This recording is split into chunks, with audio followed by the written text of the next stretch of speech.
அம்மாடி சுமதி, அன்பான தங்கச்சி, நான் உங்கள்கிட்ட பேசுகிறது இது கடைசியாக கூட இருந்துடலாம். அதனால் அதை நான் சேவ் பண்ணி வச்சிடுறேன். எப்போல்லாம் உனக்கு தோணுதோ ஒரு போட்டு கேளுமா.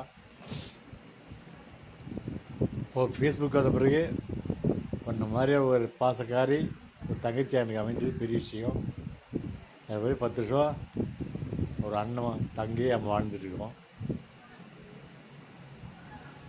அதாவது வாழ்க்கையை ரொம்ப போராடி தான் கொண்டு வந்திருக்கேன். சமாளிச்சிட்டேன். பையனையும் ஒரு நிலைமை கொண்டு வந்துட்டேன்.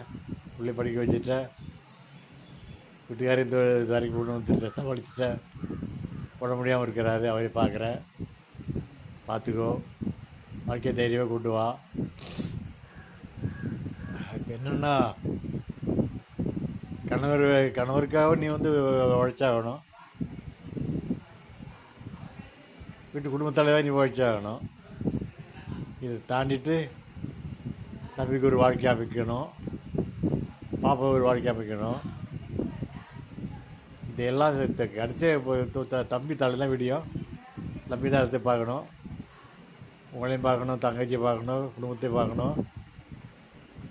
உங்கள் குடும்பத்திலே ரொம்ப கஷ்டப்பட போகிறது, சிரமப்பட போகிறது தம்பி. சந்தோஷமாக தான் இருப்பான்.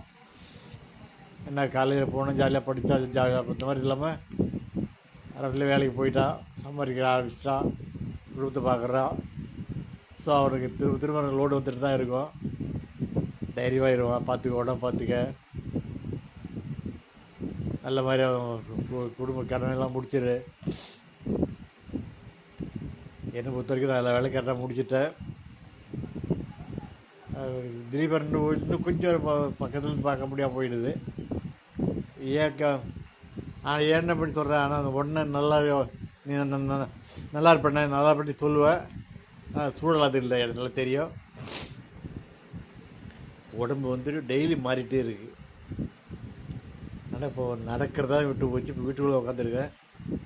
எந்த நேரமும் வீட்டில் நான் படுக்கையில் விடாத செய்தி வந்துடும். உட்காந்து இருக்கிறது வாழ்க்கை வேறு மாதிரி. உட்காந்துறோம், ஏதோ ஒரு நேரம் நடக்கிறோம் அப்படிங்கிறது வாழ்க்கை வேறு. ஆனால் படுக்க போகிறது வாழ்க்கைங்கிறது வேறு. அந்த மாதிரி வாழ்க்கையை நல்லா தாக்க முடியல. உடனே அப்படி ஒரு நிலமை வரப்போ செத்து போயிட்டு தான் நினைக்கிறேன். அதுக்கு வாய்ப்பு இல்லை, நம்ம கையில் இல்லையே.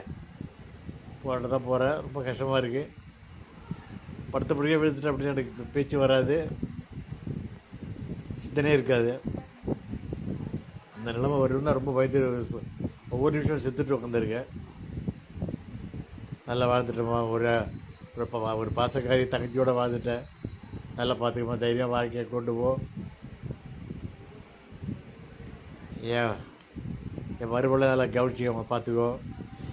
அப்படியே நல்ல மாதிரி லைஃப்பை செட்டில் பண்ணு. நல்ல மாதிரி வாழுமா, தைரியமாக இருமா.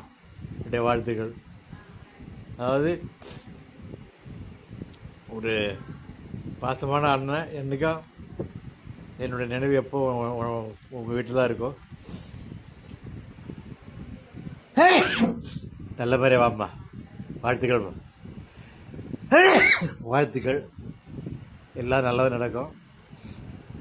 சந்தோஷமாக இருமா. எனக்கு அதை விட வேறு என்ன இருக்குது. சந்தோஷம், உன்னோட மகிழ்ச்சி தான் முக்கியம். தைரியமாக இருமா. வாழ்க வளமுடன்.